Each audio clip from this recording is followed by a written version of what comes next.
Hello दोस्तों, स्वागत है आपका हमारे चैनल पर। आज हम लेकर आए हैं एक ऐसी सच्ची कहानी जिसे सुनकर आपके रोंगटे खड़े हो जाएंगे। ये उस खतरनाक आदमी की कहानी है जो प्रीमेच्योरली पैदा हुआ था और उसे देख डॉक्टर्स भी डाउट में थे कि ये जिंदा भी रह पाएगा या नहीं। हालांकि वो 73 साल तक जिंदा रहा। कोबे जापान में 26 अप्रैल 1949 में ईसाई फैमिली में पैदा हुआ एक लड़का, लेकिन वक्त से पहले बर्थ होने की वजह से वो बहुत ही ज्यादा कमजोर था। उसके पेरेंट्स का कहना था कि वो इतना कमजोर था कि उसका पूरा शरीर इंसान अपनी हथेली में थमा ले। उसका नाम दिया गया ईसाई सागवा। ईसाई की फैमिली काफी रिच थी। उसके पापा अकीरा सागवा कुरीटा वाटर कंपनी के प्रेसिडेंट थे और उसकी मम्मी टोमाई सागवा एक हाउसवाइफ थी। वहीं उसका छोटा भाई जून सागवा उसके ग्रैंडफादर असाए शिम्बुन के प्रेसिडेंट थे। ईसाई वक्त से पहले पैदा हुआ था, इसीलिए बड़े होने के बाद भी उसकी हाइट सिर्फ 4 फीट 9 इंच ही रह गई और उसके दांत बारीक और ब्रिटल बन गए थे। उसकी इस हालत की वजह से वो हमेशा अकेला ही रहता था और स्कूल में उसके कोई दोस्त भी नहीं थे। वैसे भी वो एक इंट्रोवर्ट लड़का था और ज्यादा से ज्यादा वक्त अपने किताबों को देता था और अजीबोगरीब फैंटेसी में गुम रहता था। किताबों में इंटरेस्ट होने की वजह से उसे लिटरेचर बहुत पसंद था और उसने लिटरेचर में अपनी आगे की पढ़ाई की। वो हमेशा से खुद को इंफीरियर समझता था, लेकिन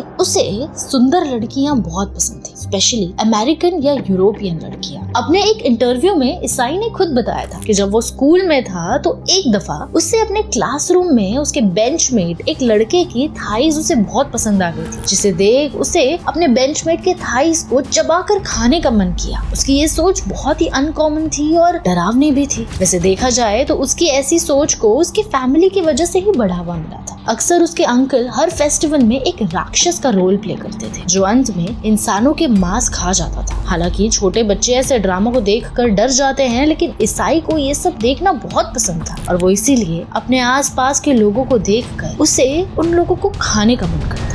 13 साल के होते ही ईसाई को जापान में ही वाको यूनिवर्सिटी में एडमिशन मिल गया। वो बहुत ही इंटरेस्ट के साथ पढ़ाई करता था, लेकिन एक दिन उसे एक फॉरेन लड़की नजर आई जिसे देख ईसाई को उसका मांस खाने की इच्छा हुई। वो लड़की दिखने में बहुत खूबसूरत थी। उसके लंबे बाल थे, गोरा शरीर और स्मूथ स्किन। वो एकदम ईसाई के विपरीत थी। ईसाई उस लड़की का पीछा करता है और उसके बिल्डिंग तक पहुंच जाता है। तब उसे एहसास होता है कि वो उसकी दादी का अपार्टमेंट है और वो अक्सर वहाँ आता जाता रहता था। वो लड़की का पीछा करता है और उसने तय कर लिया था कि आज वो लड़की का रूम का नंबर जानकर ही रहेगा, क्योंकि वो पहले से ही उस लड़की को मारना चाहता था। वो पूरी जगह को अच्छे से देखने लगता है ताकि सही वक्त पर वो वहाँ से भाग पाए। एक दिन वो बिल्डिंग के अंदर जाता है और घर के चारों तरफ देखने लगता है, लेकिन उसकी नजर अचानक लड़की पर पड़ती है जो शॉर्ट्स पहनकर सोई हुई थी। लड़की के थाईज को देखकर ईसाई के मन में उसका मांस खाने की भावना जागती है। वो जाता है और लड़की की थाईज पर हाथ रखता है। तभी लड़की नींद से जाग जाती है और ईसाई को धक्का दे देती है, जिसकी वजह से ईसाई नीचे गिर जाता है। लड़की को लगा वो उसका रेप करने के लिए आया था, इसलिए पुलिस ईसाई पर रेप चार्ज लगा देती है और उसे जेल ले जाती है। सबसे खतरनाक बात तो ये थी कि किसी को भी ईसाई के असली मकसद के बारे में पता ही नहीं था। उस पर सिर्फ रेप के चार्जेस थे, इसीलिए उसे जेल में रखा गया था। लेकिन जैसे कि हमने बताया था कि वो एक बहुत अमीर फैमिली से बिलोंग करता है। ईसाई के पापा ने लड़की को पैसे देकर कंप्लेंट वापस लेने के लिए कहा और ईसाई को जेल से बाहर निकाल दिया गया। हालांकि वो जेल से रिहा हो चुका था, लेकिन उसकी पूरी यूनिवर्सिटी को ये बात पता चल गई थी कि ईसाई उस लड़की का रेप करने के लिए उसके घर तक पहुंच गया था, इसीलिए उसे यूनिवर्सिटी से बाहर निकाल दिया गया। जब वो 27 साल का हो गया तो 1977 अप्रैल में वो लिटरेचर में पीएचडी करने के लिए फ्रांस चला गया। ईसाई ने खुद अपने शब्दों में ये बयान भी दिया है कि जब मैं पेरिस में रहता था तो हर रात मैं एक प्रोस्टिट्यूट को घर लाता था और फिर उन्हें गोली मारने की कोशिश करता था, लेकिन किसी कारण से मेरी उंगलियां जम गई और मैं कभी ट्रिगर नहीं कर पाया। 11 जून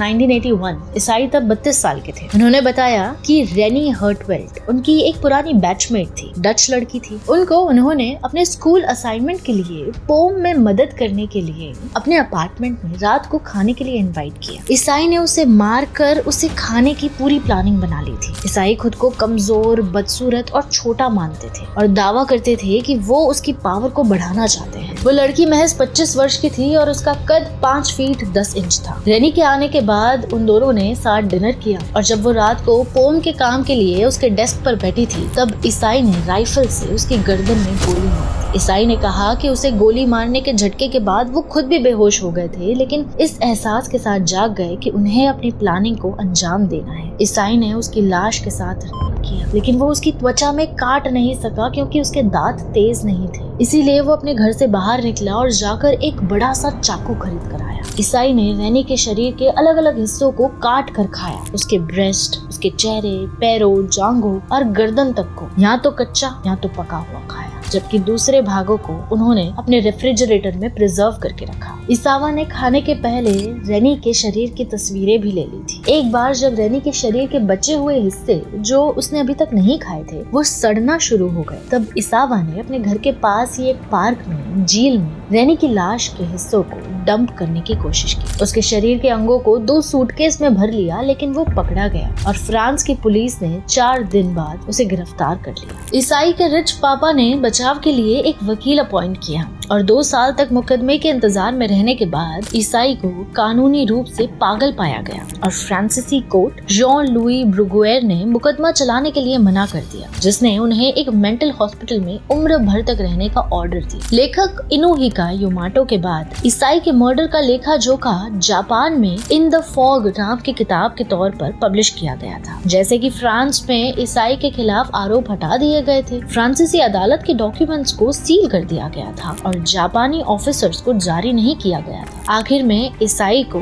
कानूनी रूप से जापान में हिरासत में नहीं लिया जा सका। ईसाई ने 12 अगस्त 1986 को खुद को अस्पताल से बाहर निकाला और बाद में अपनी मौत तक आजाद रहा। 1986 और 1997 के बीच ईसाई को अक्सर इंटरव्यू के लिए बुलाया जाता था। 1992 में ईसाई हिसायासु सातो के एक फिल्म उवा की जुमा चीजोकुजे में, जिसका हिंदी अनुवाद है अनफेथफुल वाइफ शेमफुल टॉर्चर, उस फिल्म में एक सूडो सेक्सुअल वॉयर के तौर पे नजर आया था। ईसाई ने अपने द्वारा की गई मर्डर के बारे में किताबें लिखी। साथ ही 1997 कोबे बाल मर्डर्स पर एक किताब शोनेन ए भी लिखी। अब कुछ किताबें लिख लेने के बाद उसे अपने राइटिंग के लिए पब्लिशर्स नहीं मिल रहे थे, तो कहीं और अपना रोजगार ढूंढने के लिए उसने मेहनत की। ईसाई को एक फ्रांसीसी लैंग्वेज स्कूल ने लगभग एक्सेप्ट कर ही लिया था, क्योंकि वो उसके असली नाम का इस्तेमाल करने के उसके साहस से इन्फ्लुएंस थे, लेकिन वर्कर्स ने विरोध किया और उसे अस्वीकार किया गया। सन 2005 में